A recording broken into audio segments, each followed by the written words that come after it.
I'm Sean Gonzalez and this is Gonzalez Films. You're probably thinking, why does this video look so cinematic? And the truth is, that's because it is. Today's a very special video. Today I'm reviewing the Kowa Bell & Howell 2X anamorphic projector lens, the holy grail of projection lenses. So it's kind of a big deal.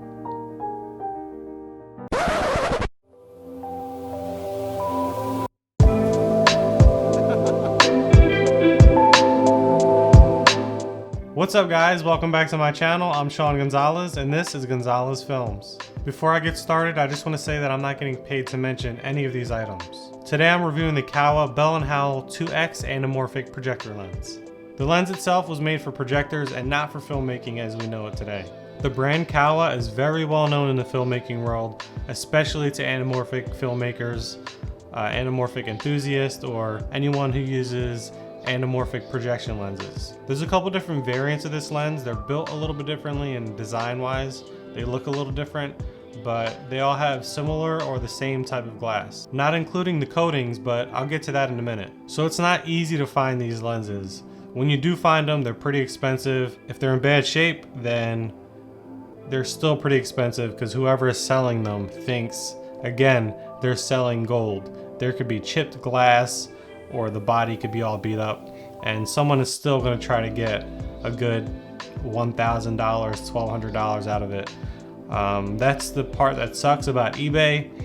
They refer prices to you when you're selling, and obviously the seller is going to go towards the highest amount that they can get for it, but that doesn't mean that that's what they're going to get for it. Besides the price and being hard to find, another reason these are sought after the most is because you can go really wide with these.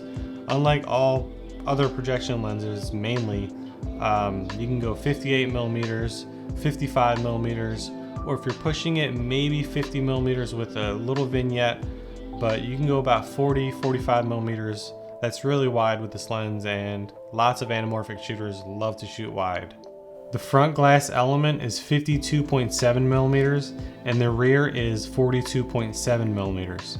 It's got a rear thread size of 53.4 millimeters and a rear barrel size of 57.7 millimeters. No front threads, but the barrel is 70.9 millimeters in diameter. It's just under 3.5 inches at its longest at infinity and a little more than 3 inches at its minimum focus distance of 5 feet. It weighs 1 pound, 2.5 ounces, or 524 grams. When you use this lens, you have to double focus, and what that means is you have to focus your projection lens and your taking lens behind that in order to get a sharp image. But if you're lucky enough to find one of these, I'm pretty sure you have a single focus solution lined up, ready to start shooting. I use the FVD-16A with this scope, and what that does is you just put that on the front of this lens while your scope is set to infinity and your taking lens is set to infinity, and you just focus through that one lens. It makes life so much more easier. I have a video review of that and the link is in the description for you guys. Make sure you check that out. This lens has a 2x squeeze and it was made for 16 millimeter projectors, which basically de-squeeze the film onto your screen to give you a proper aspect ratio. And I use it on my GH5, so shooting 2x on my GH5 in anamorphic mode, I de-squeeze it in post and it gives me a 2:3:1 aspect ratio, which is basically the cinema standard. Some of these lenses are really used but in good condition. Remember, these lenses are super old and they may need a little bit of TLC, a little bit of re-greasing or a tune-up. And what a tune-up is, basically you realign the glass so the image doesn't look skewed or blurred when you're looking through your camera's viewfinder.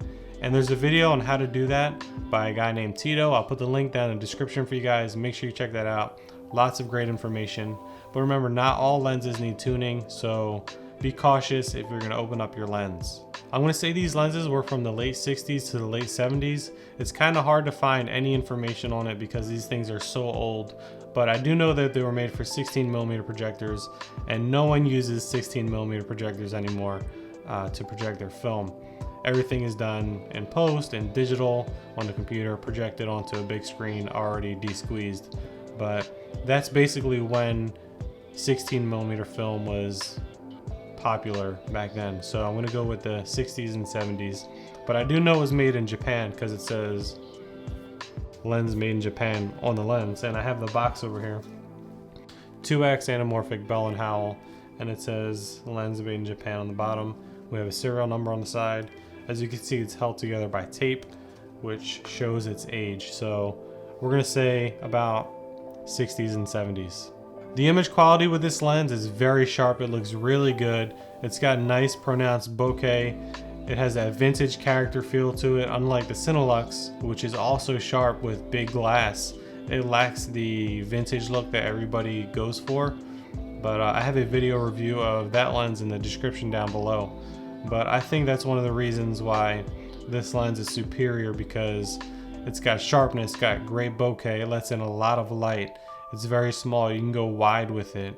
That's why a lot of people want this lens. The coatings on this lens are yellowish gold, unlike the Kowa 16H or the 8Z or even the Elmoscope 2, which have purple or blue coatings, which give off that color flare.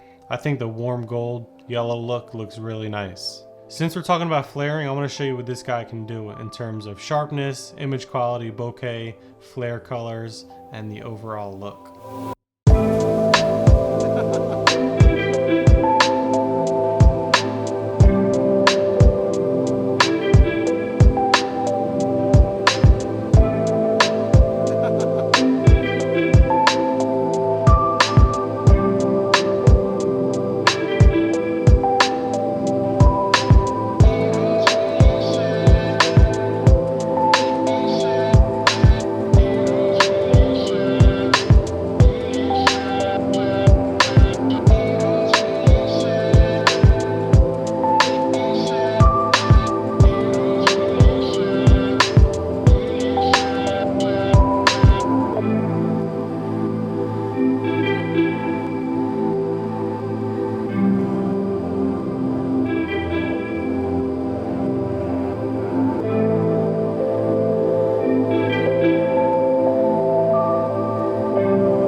As you can see, it gives off a really nice wide image, very sharp, looks really good and clean, but sometimes it introduces that veiling glare depending on how hard the light source is pointing at the lens. Some people don't like it, but me personally, I don't think it's a big deal. The bokeh this lens produces is really nice. Depending on your taking lens, the ones that I use don't have many blades, so you could end up getting that jagged looking oval. So what I did was I cut out these little custom aperture rings, and you put them behind your taking lens to mimic the blades. And what that does, when you de-squeeze it in post, you get perfect oval bokeh every single time. I did a video on that. I'll put the link down in the description for you guys, and make sure you check that out. I ordered a custom threaded lens ring which goes onto the front of the Kowa B&H to secure your single focusing lens onto the front, because as you can see, the Kowa B&H is smooth and it doesn't have any threads. So you remove that beauty ring, you screw this ring on, and you attach your single focus. I'm going to attach the Rapido Technology 16A, which is what I use for single focusing. There's the SLR Magic Rangefinder. You can use the Hardcore DNA made by Rectilux. They all work the same, different qualities, but they all do the same thing. What this basically does is not only turns your anamorphic lens into a single focusing setup, but it helps bring the glass closer together to reduce vignetting and going for the the wider shots. That's personally why I use it, with the help of being able to run and gun easier while shooting anamorphic. But that's basically what this does, and I find it a whole lot more easier to put this on there instead of clamping and messing up your lens. So if you're gonna get one, I recommend you get a RAF camera threaded ring, and this way you don't harm your scope. So if you're gonna resell your scope, there's no marks on it. You're just gonna screw back on the ring as it was before, and it's ready for resale, and it still looks good. The rear of this lens, I use a Rapido clamp package with a custom ring made specifically for the Kowa B&H. It screws on the back of the Kowa B&H threads, then you lock in the clamp, you screw in the screws, keeps everything nice and tight and secure while it's on your rig. Always keep gaffer tape nearby. No matter what scope you're using, it will hold your lens on infinity without moving. Perfect, does not leave any residue on your lens, comes off very easily, and I highly recommend keeping a roll of that nearby at all times. Overall, this lens is a beast. If you can find one for a good price, make sure you grab it, because the prices are only going to go up. Is it the best projection lens out there? I would say it's pretty good. It's one of the top lenses. There's many scopes out there. It just depends on what you want your final image result to look like. But before you go building your rig and finding lenses, make sure you always focus on your story first. Thanks for watching, guys. I appreciate the support. Make sure you subscribe to my channel, hit that like button, drop a comment down below, and I'll see you guys next time.